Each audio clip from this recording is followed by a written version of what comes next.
Я об этом рассказала отцу Василисы. С его стороны последовало предложение переехать к нему в квартиру. И я, конечно же, согласилась. Согласилась на этот переезд и в глубине души, наверное, где-то думала, что вот теперь у нас, наверное, все-таки будет настоящая семья, что мы будем жить вместе. Все эти хлопоты и забота по воспитанию маленького ребенка мы будем делить поровну. И теперь в жизни Василисы будет отец каждый день, а не по выходным. И я в это верила, когда я туда переезжала. Но все оказалось иначе. С приездом в новую квартиру у меня, конечно же, прибавилось домашних дел, потому что помимо меня и моего ребенка теперь еще появились 3 взрослых, за которыми нужно было ухаживать, для которых нужно было готовить, нужно было убирать. И мне было тяжело это делать все одновременно с маленьким ребенком на руках, потому что оставить одну я ее не могла. Родители отца Василисы, конечно же, первое время пытались мне как-то помочь с Василисой тем, что когда я занимаюсь какими-то домашними делами, с Василисой нужно было находиться, быть рядом. И они пытались с ней сидеть, как бы нянчиться, но она их не воспринимала, потому что, наверное, за первые полгода своей жизни она привыкла, что рядом с ней только мама, и все незнакомые люди у нее вызывали очень сильный плач. И вот ее родные бабушка и дедушка, к сожалению, столкнулись с тем, что она их не воспринимала и реагировала на них сильным плачем. Каждый раз, когда это происходило, мне приходилось бросать все свои дела, бежать в комнату. Я выхватывала ребенка у них, пытаясь его успокоить, на что со стороны бабушки я слышала очень много критики. Мне тогда это было очень неприятно слушать.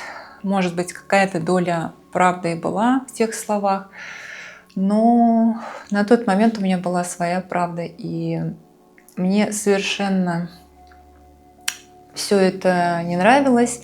Не нравилось жить там, и поэтому в моей жизни, по сути, ничего не изменилось. Я как была одна с ребенком, так и осталась.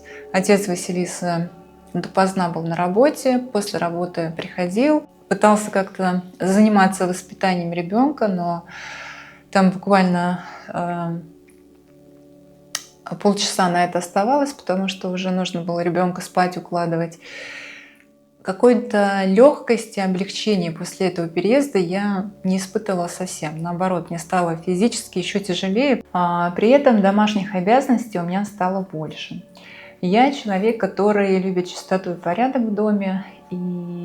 А когда ты живешь в доме, где для других обитателей этой квартиры это не принципиально, то у тебя возникает 2 возможности. Либо смириться с этим, либо пытаться устранить то, что тебе мешает жить спокойно и комфортно в этом доме. Я выбрала второй вариант. И со временем у меня просто начало появляться ощущение, что я какая-то бесплатная рабсила в этом доме. То моя жизнь теперь это какая-то бесконечная уборка, бесконечная готовка.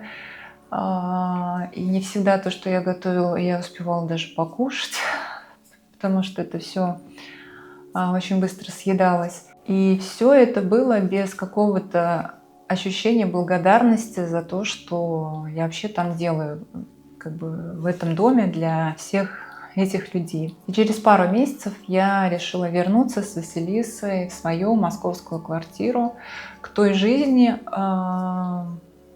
которая, я думаю, что была тяжелой. Но оказывается, вот поживя в другом месте, бывает и тяжелее. Когда я была беременна, и я еще работала, все свои зарплаты я пыталась экономить, откладывать на тот момент, когда родится ребенок, чтобы у меня на первое время были какие-то свои собственные сбережения. И как раз вот к тому моменту, когда мы с Василисой вернулись домой после небольшого пребывания в гостях у ее отца и его родителей, эти мои сбережения, они уже постепенно уменьшались. И так как мои сбережения заканчивались, а просить денег у отца Василисы я не могла, у меня не хватало на это гордости какой-то моей, наверное. И с каждым новым месяцем наши отношения с ее отцом, они становились все сложнее, напряженнее, все больше претензий, каких-то обид друг к другу. И в тот момент, когда мои сбережения совсем закончились, отец Василисы наконец-таки узнал о том, сколько стоит вообще маленький ребенок в наше время. И что это далеко не те суммы, которые он раньше давал мне, когда мы жили с ней вдвоем. И на фоне вот этого вот финансового вопроса мы стали все больше и больше ссориться. Ссориться и не понимать друг друга. И когда было Василисе 1,5 года, произошли еще некоторые события в моей и в жизни ее отца. И мы приняли решение, что мы расстаемся совсем окончательно, что после этого расставания он будет иметь возможность видеться с ребенком 1 раз в месяц. И он со своей стороны предложил финансовую поддержку, которую он оценил в сумму 10 000 рублей. Он считал, что этой суммы будет достаточно на воспитание своей дочери. И еще на тот момент от государства я получала дополнительно 10 000 на маленького ребенка. И он считал, что вот эти 10 000 от государства и его 10 000, которые он жертвует от себя, что этой суммы будет достаточно на ребенка.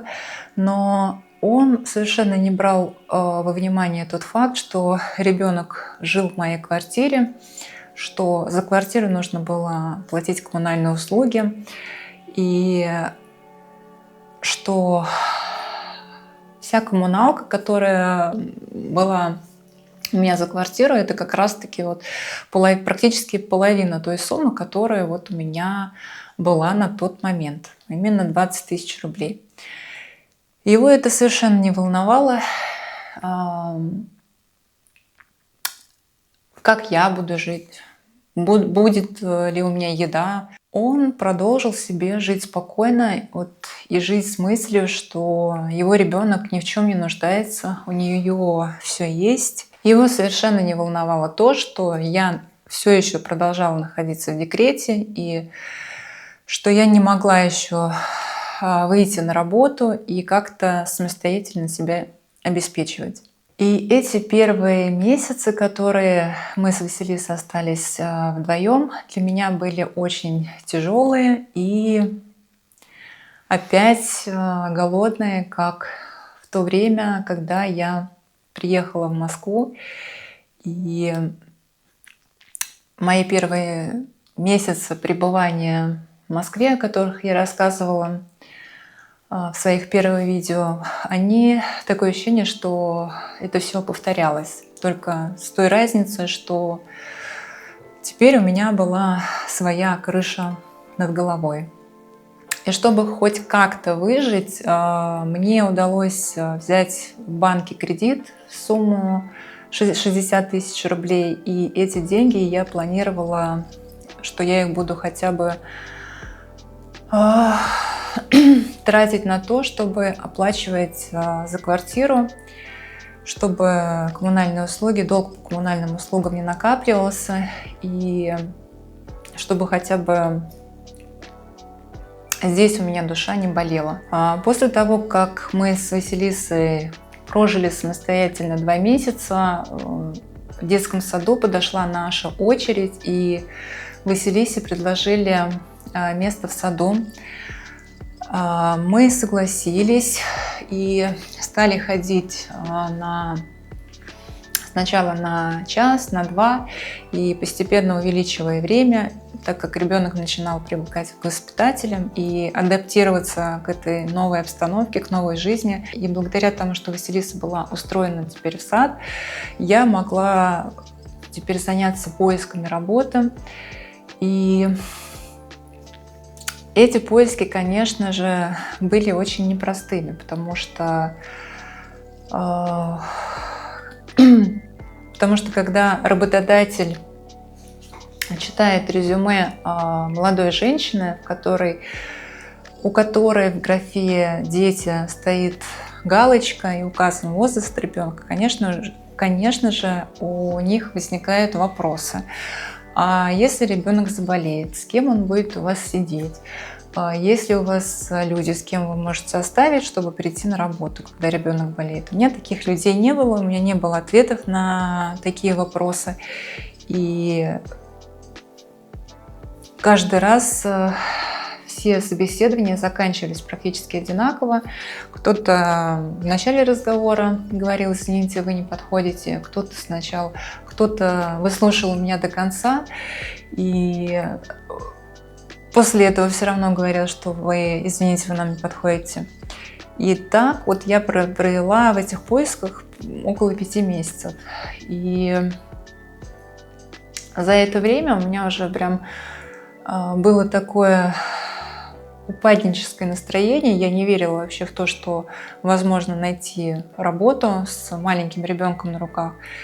И не представляла, как вообще дальше я буду жить, потому что те деньги, которые я брала в банке, они уже заканчивались. И суммы, которую я получала от государства, от отца Василисы, ее не хватало. И после долгих поисков мне позвонили, предложили работу. Эта работа была рядом с домом. Было понимание со стороны руководителя, что у меня есть маленький ребенок, и на случай, если ребенок заболеет, предусмотрен вариант работы из дома. И несмотря на то, что зарплата, которую мне тогда предложили, была небольшая, но для меня это было очень хорошим предложением. И я согласилась на него. И после того, как я нашла эту работу, в моей жизни началась новая глава. И о ней я расскажу уже в своем следующем видео. Спасибо вам, что досмотрели это видео до конца. Спасибо, что вы рядом. До скорых встреч. Пока-пока.